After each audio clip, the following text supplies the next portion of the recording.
Poddar business school Sitapur पर news channel के माध्यम से युवा वर्ग को उत्साहित करने के लिए और राजनीति के पाठ पढ़ने के लिए डिबेट पर राजस्थान सीएम के ओएसडी और यूथ आइकन लोकेश शर्मा ने यूथ कैन डू इट कार्यक्रम में मुख्य अतिथि के रूप में आमंत्रित हुए। लोकेश शर्मा दीप प्रज्वलित कर युवा वर्ग का प्रश्न सुनते रहे और उसकी जवाब देते गए। मुख्यमंत्री की महंगाई राहत कैंप की योजना के बारे में और राजीव गांधी शिक्षा योजना के बारे में युवा वर्ग को बताया गया। अभी मध्यम वर्गीय ब्रिलियंट युवा विदेश पर जाकर भी पढ़ाई कर सकते हैं, जिसकी खर्च सरकार वहन करेगी। मुख्यमंत्री अशोक गहलोत ने जो सुविधा राजस्थान में महंगाई राहत कैंप पर जनता को तोहफा दिया गया, ऐसा तोहफा कोई स्टेट में नहीं है और ना होगा। यूथ कैन डू इट में युवा वर्ग ने कई प्रश्न पूछते गए, जिसके जवाब ओएसडी लोकेश शर्मा आसानी से युवा वर्ग का दिल जीतते गए। लोकेश शर्मा ने अपनी 25 साल के कार्य पर युवा वर्ग को बताकर एक नई दीप प्रज्वलित की। नमस्कार, मैं अभी जयपुर में पोद्दार स्कूल के सामने खड़ा हूँ। यहाँ पे लोकेश शर्मा मुख्यमंत्री के ओएसडी इनके साथ वार्तालाप करने आए हैं। यहाँ पे युवा संबंधी मामले में बातचीत करने के लिए इन्होंने मुख्य अतिथि के रूप में पोद्दार स्कूल में यहाँ पे आए हैं और उनसे न्यूज़ 19 डब्ल्यू गोस्वामी अभी बात करेंगे। ये युवा के साथ क्या कार्य हो रहा है और क्या नहीं हो रहा है। आपने जो बात की ना, युवा नेता बनना चाहते हैं, ये तो एक सतत प्रक्रिया है।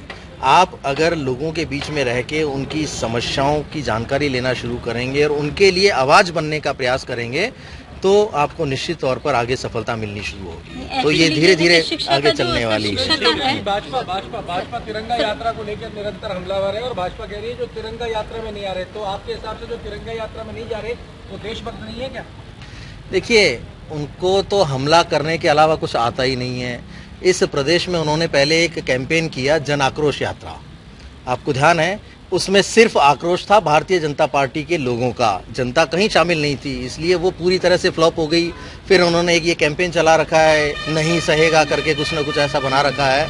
तो ये पूरी तरह से सिर्फ और सिर्फ अपने अस्तित्व को बचाए रखने की लड़ाई इस प्रदेश में लड़ रहे हैं। इनके पास ना नेता है, ना विजन है, ना यहाँ कोई मुद्दे हैं।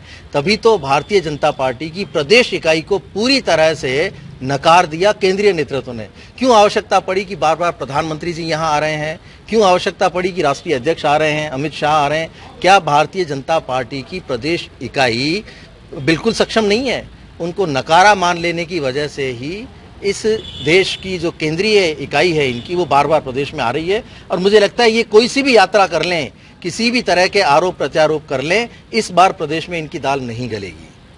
युवा वर्ग भी आपके ऊपर बहुत खुश है। आज हम लोग बड़े जो बुजुर्ग हैं ना, हम लोग भी आपको देख के मतलब युवा का याद आ जाता है, क्योंकि कुछ आपने ऐसी युवा को प्रेरित किया जिसमें युवा आज राजनीतिक स्थिति में आने के लिए बाध्य हो जाते हैं। मगर एक चीज के समझ में नहीं आ रहा सर, युवा प्रिंट मीडिया को पसंद करेगा ना इलेक्ट्रॉनिक्स मीडिया को पसंद करेगा, किसके ऊपर देख के जाएंगे सर? देखिए, ये जमाना जो है वो डिजिटल मीडिया का युग है। अगर हम युवाओं की बात करें तो युवा सीधे तौर पर डिजिटल मीडिया से ज़्यादा कनेक्टेड है। उसका कारण है कि आज का जो ऑडियंस है, प्रिंट मीडिया में जाने के लिए उसको अखबार पलटना पड़ता है, सुबह उसको लेके बैठना पड़ता है, वो उसको जब तक पलटेगा नहीं, इतना समय मुझे लगता है कि हमारे जो 45 मिनट में पिज़्ज़ा डिलीवरी चाहने वाले युवा हैं उनके पास नहीं है। उनको चाहिए कि उनके पास जो भी डिवाइस है, जिसे हम आजकल मोबाइल फ़ोन और स्मार्टफोन कहते हैं, उस स्मार्टफोन पे आने वाली हर सूचना को वो सही मानता है, सही समझता है। और बहुत सारे जो निर्णय हैं, बहुत सारे फैसले हैं, वो इन डिजिटल माध्यमों से आने वाली सूचना के आधार पर वो तैयार करता है अपने मन में, अपने मस्तिष्क में। बहुत सारे परसेप्शन बनाता है वो इन माध्यमों से आने वाली सूचनाओं के आधार पर।